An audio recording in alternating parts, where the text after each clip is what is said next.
over town, and we were gonna move, and they we're gonna be owing everybody. Little mama wrote to daddy just before we moved to there, and JB, we sure are having some cool weather here, da-da-da. I had to have a fire yesterday and today. I hope it won't last long, for my wood is out, and the Westlingers, they won't sell me any coal. See, that was a place where you bought coal, they came delivered coal to you, and that's what you put in your fireplaces and your stoves to heat with. I had Jeff to knock down the coal house. It was a little old shed about like this out here. They called it the coal house. That's where they put the coal in, delivered to. To knock down the coal house, since it was about down anyway, and I'm using that for the kitchen. In other words, got somebody to chop up the old broke down house. That's how bad things were. And I didn't realize it till I got to rereading this, and I'm using that for the kitchen. Maybe we can make it until June. See, Daddy done gone down and found that place and bought it and everything. We're just waiting for school to get out. And every time he'd take a load up north, he'd come back empty usually, and he would get everything, left us with the mattresses to sleep on. And when they finally got everything, down there, and he came through, then he put the mattresses all in the back of the tractor trailer, and Mama in the front seat with Wesley. He was just a little thing. And took us to there and in the tractor trailer in the back end. I've had the meanest cold for the last week, and such a cough, taking aspirin and whiskey. Mama used to gargle her throat with whiskey, and then I think just spit it out. I reckon she drank a little of it, about cured me. I feel pretty good today. I'm so sleepy, lost a lot of sleep, coughed so bad. They had a cold night for the junior senior, but that just goes on about me and who I went with and who Willow went with. Brideswood Livingston boyfriend is in Maryland. That's the guy, boy, girl. Anyway, you don't need to know who all that is. Just a boy I met through a classmate girl. Is in Maryland, expecting to be sent across any time. So and so was killed, and he was in Germany. I sold my lot. They had a lot. We had the house. There was 2 lots, and the lot was vacant. And Daddy, I think he probably had a stroke at Mama, because she went ahead and sold it. Somebody gave her the cash money, and she paid every bill that we owed around town. Showed everybody. Well, Daddy was just going to come through and whisper off and take that $1,000 and hell with everybody they owed. That's just the way Daddy did. He was. Okay, tell it like it is. Well, he would get stuff on credit going north and down. The little things he said enough that we figured out probably he owed everybody up and down the East Coast, from Florida to New York. He'd run up a bill with him, then he'd go somewhere else. Daddy didn't like to pay his bills.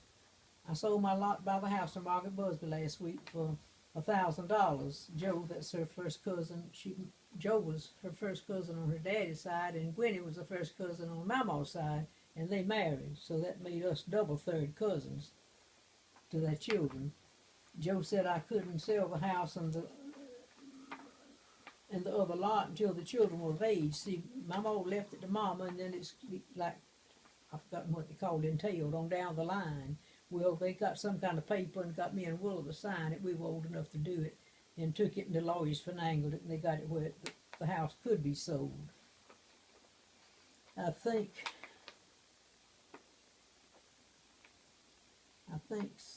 sure, and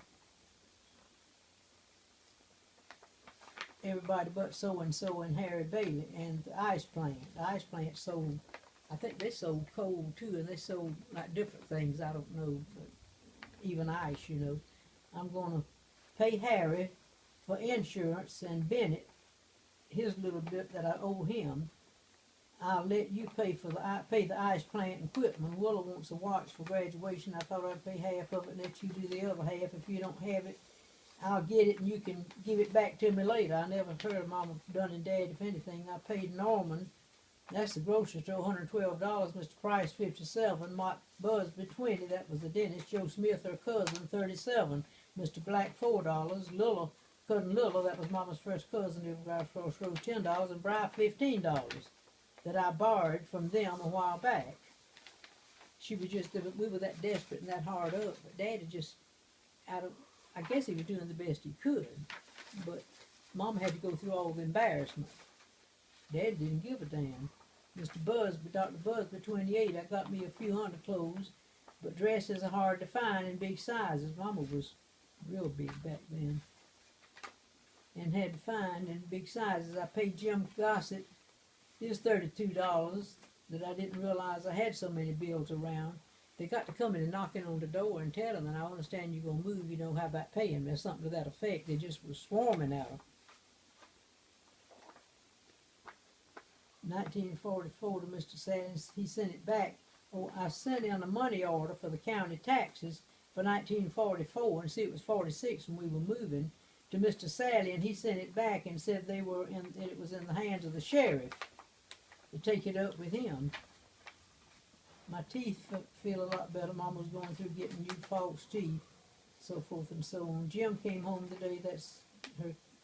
She had a cousin named Wendy that my grandparents raised, and she was 11 years old whenever Mama was born. So Wendy was just like a sister to Mama. Wendy's worried to death about Jim. I must go. I wrote a check for $30 Monday morning for groceries. It feels good to be out of debt. I never expect to do that again. That's just the shape Mama was in. That hand looks bad.